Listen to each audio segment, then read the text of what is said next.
नमस्कार नारायण। आज म तपाईहरु सामु तुला राशिको व्यक्तिहरुमा के कस्तो छ, कस्ता हुन्छन् भन्ने कुराहरु थोरै जानकारी दिन खोजेँ। पहिलो चाहिँ हामीले के बुझ्नुपर्छ भने तुला राशि भनेको तराजु हैन त। यसको काम नै के हो? जोख्ने हो है। यो जोख्ने राशिका मान्छेहरु कस्ता हुन्छन् त भन्दा यिनीहरुका राशिका स्वामी शुक्र भएपछि शुक्राचार्य हैन त। यी निपुण गुरुका भक्तहरु भन्दा पनि हुन्छ, राशिहरु भन्दा पनि हुन्छ। यो राशिलाई हामीहरुले जहिले पनि कतापट्टि बढी फाप्छ भनेर खोज्नुपर्छ। यो तुला राशिकोहरुलाई मिथुन र तुलाको पश्चिम आयो भने चाहिँ पश्चिम दिशा हेर्नलाई फाप्ने भयो भने यसको राशिको स्वामी चाहिँ उनीहरुको राशिको स्वामी चाहिँ आग्नेय दिशाका भएका कारणले यिनीहरुलाई पश्चिम तथा आग्नेय दिशा अति फाप्ने भयो। जानिराख्नुपर्ने लगाउँदा कुनै पनि हामीले रत्नहरु लगाउँदा हीरा, पन्ना, नीलमहरु जस्ता चीजहरु पनि यो राशिलाई फाप्ने भयो। र यिनीहरुको औसत हाइटहरु भनेको 5 फिटदेखि 5, 8, 9 सम्म यिनीहरुको हाइटहरु हुन्छ।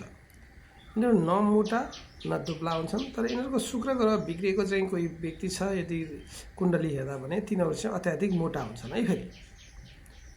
तर यो साँच्चै नै चाहिँ यिनीहरुको शुक्र ग्रह नबिग्रेको ठिकको चाहिँ मोटा पनि हुँदैनन् र दुब्ला पनि हुँदैनन्, बीचका हुन्छन्। र यिनीहरु सुन्दर हुन्छन्। यिनीहरुको स्वभाव नै दिनमा बलि भएको कारणले यिनीहरु हाँसेर बोल्न सक्ने, मित्रहरु बनाउन सक्ने। तर मित्रहरुलाई पूर्ण विश्वास गर्दैन है राशिले। जसले जति नै तुला राशि अति राम्रो भन्छन् भने त्यो तपाईहरुलाई प्रभाव पार्न मात्रै भने है। तुला राशिको एउटा अवगुण के छ? मित्रलाई पूर्ण विश्वास गर्दैन। मित्रहरुले धोका दिन सक्छ भने उनीहरुले पहिले एकदमै थापे राखेका हुन्छन्। किनकि तुला राशिमा एकपट्टिले यति गर्ने बित्तिकै के हो त अर्कोपट्टि उठिहाल्छ र हैन। त्यो राशिको त के भयो त माथि तल भइरहन्छ। त्यसकारणले त्यो तुला राशिमा अलिकति मित्र भावलाई पूर्ण विश्वास हुँदैन। शीर्षोदय राशि यिनीहरु राशिहरु शिरबाट उदय भएको राशि हुन्। यो राशिमा विशेष ब्राह्मणहरुसँग बढी मित्रभाव बढी हुन्छ। रजोगुणीहरु भएका हुन्छन्। सुन्दर, गोरो, पातलो र अग्लो पनि। यी विशेष परोपकारी सत्यवादी हुन्छन् के। यिनीहरु परोपकार गर्छन्, अरूको उपकार गर्न अति खुसी हुन्छन्। सत्यवादी पनि हुन्छ। एकदम यात्राहरु भ्रमणहरुमा निक्लिन खोज्ने हुन्छन्। तीर्थयात्राहरु पनि एकदमै यिनीहरुलाई फाप्छ। बुद्धि एकदम स्वभावहरु चाहिँ एकदम साधु सन्तलाई पनि सेवा गर्ने हुन्छ। बुद्धिमान, चतुर, एकदम बलवान पनि हुन्छन् है फेरि।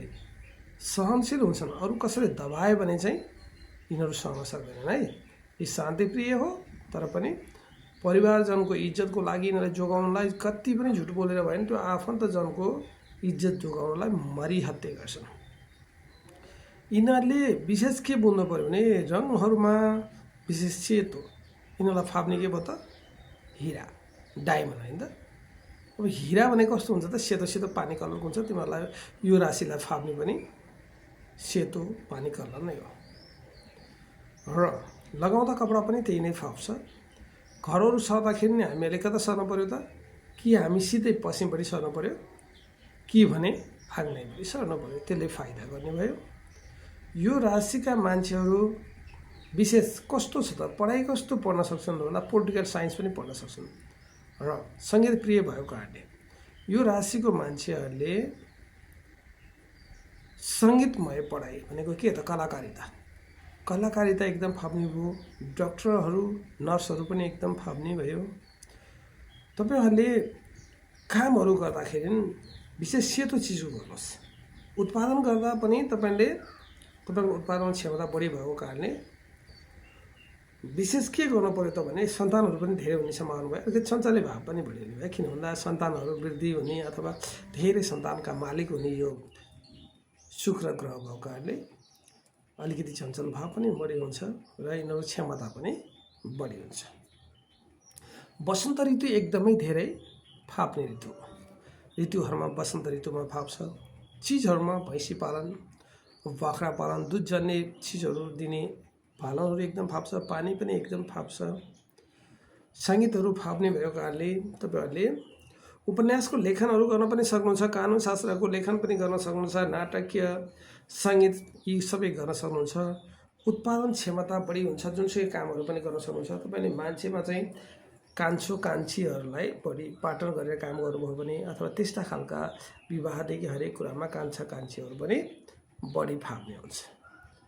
तपाईँहरूले कामहरू गर्दा उत्पादन क्षेत्रलाई बढी ध्यान दिनुहोस् है, किनभने तपाईँलाई उत्पादन क्षेत्र एकदमै फाप्छ। तपाईँहरू चतुर हुनुहुन्छ, चित्त चञ्चल पनि छ, धर्म पनि बोध गर्नुहुन्छ, विश्वास गर्नेको लागि अति विश्वास गर्नुहुन्छ। यति विश्वास गलत भयो भने तपाईँहरू तिनीहरूलाई बिल्कुलै हेर्न चाहनुहुन्न है, किनकि त्यो राशिले लड्काइदिइहाल्छ। पुरुष स्त्रीमा बीच पनि सम्बन्ध पनि राम्रो हुन्छ। यसको यो राम्रो छ।